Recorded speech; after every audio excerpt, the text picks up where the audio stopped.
Okay, this is the old rail bed up here in northwest Georgia, near the old town we used to be called Estelle, Georgia. And this right here, the old tracks, rail bed of the original railroad that ran this line, the Chattanooga Southern Railway, or Railroad. And years later, it became part of the Tennessee, Alabama, and Georgia Railroad, and this railroad ran out of Chattanooga all the way to Gadsden, and its primary purpose was passenger service, freight service, and for the blast furnaces in Gadsden and Chattanooga, because this whole area around Estelle had iron ore mines. But this right here is what we came to see, and this is the Pigeon Mountain Tunnel. And this was built 1890 to 92. The tunnel is 1,600 feet long, a little over that, and it goes straight through Pigeon Mountain. Stayed in service till, a few decades ago, a couple of decades ago, and this is the north side of the tunnel entrance. It's pretty impressive. That's still the original brickwork. But this route going to the north would go through Estelle, what used to be Estelle, Kensington, and then turn its way and make its way up towards Chattanooga. So anyway, this is pretty impressive. Came up here to see this. And it's pretty full of water. So, all right.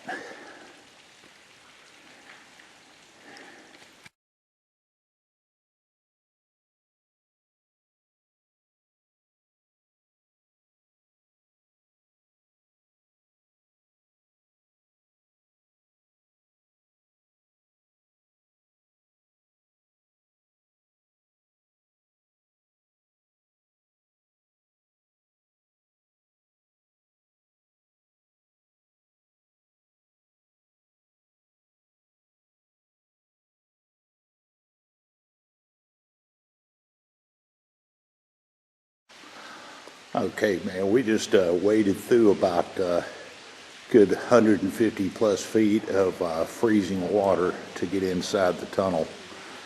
And so this tunnel extends about 1,600 feet underneath the mountain. So we're just going to track it on out and see what it looks like here. But this tunnel was opened 1891, 1892. So.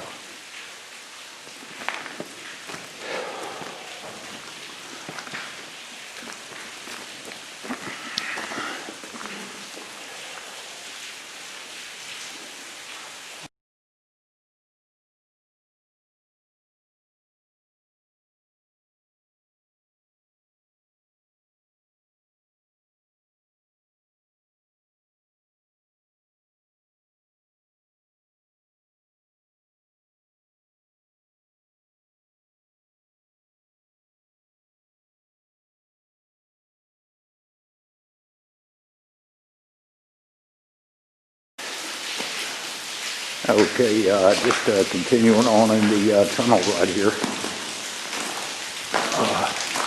Really impressive.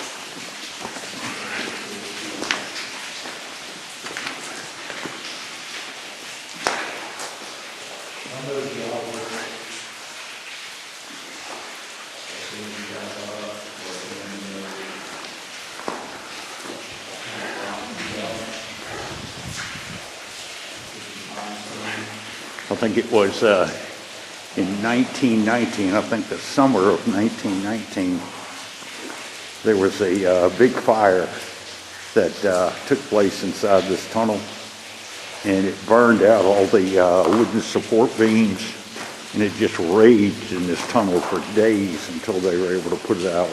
So,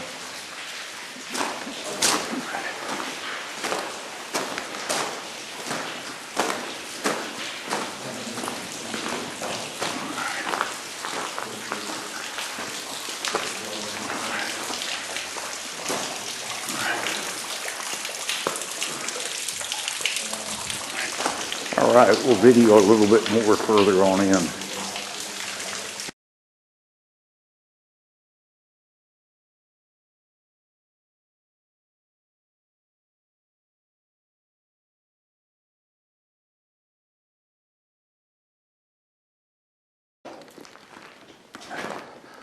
Just heading further into the railroad tunnel here.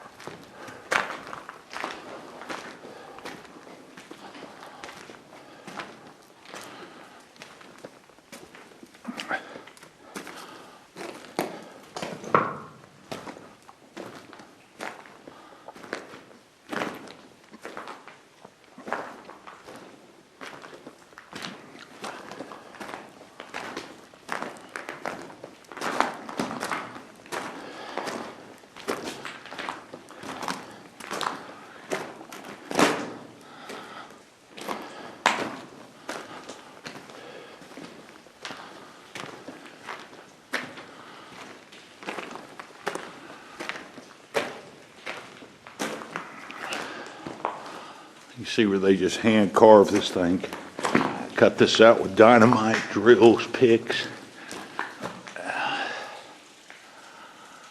Back in that day, this was a tremendous undertaking. Back then, 130 years ago, basically. So.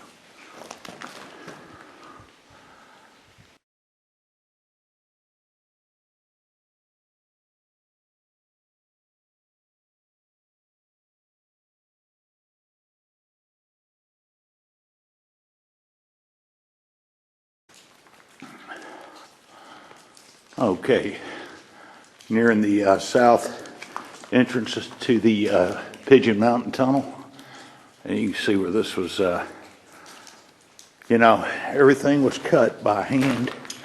There was no high-tech machinery back in 1890 to 92.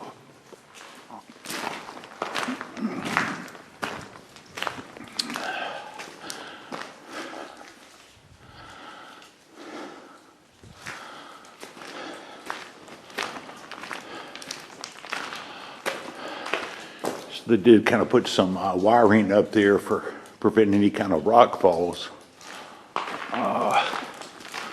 In here, looks like they tried to concrete with steel mesh right here, and well, those would be considered roof bolts. But all right, and this is coming up to the south entrance here.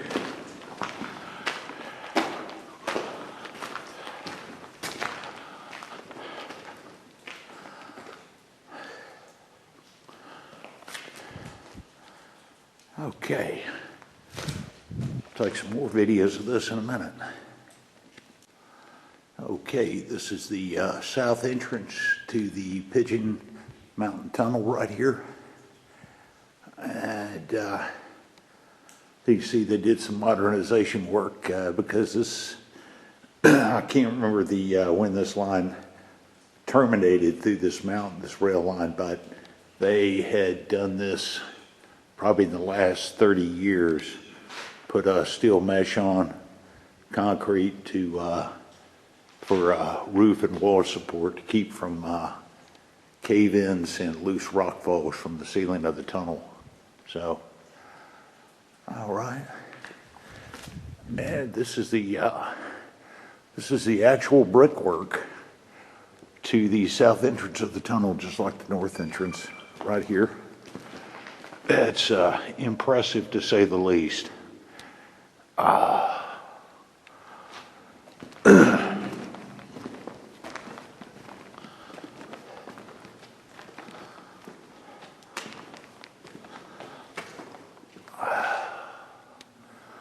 That daylight will feel good after getting out of this cold tunnel.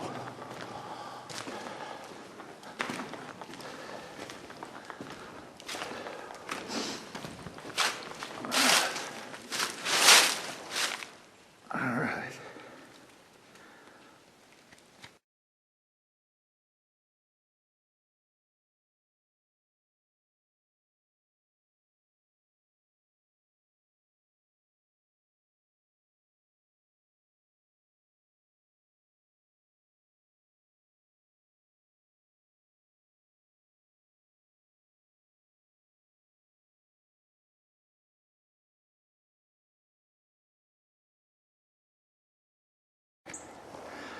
Okay, the sun's pretty bright right here at this angle on top of the mountain. But this is the southern section of the old Chattanooga Southern rail line, heading to the southwest as it would make its way down to Gadsden, Alabama, after clearing the Pigeon Mountain. And this is the south entrance to the Pigeon Mountain Tunnel. And this later became the Tennessee, Alabama, Georgia Railroad, or they gave it the common acronym, the TAG route, from out of Chattanooga. But it's pretty impressive. Basically about a 130-year-old railroad tunnel. So,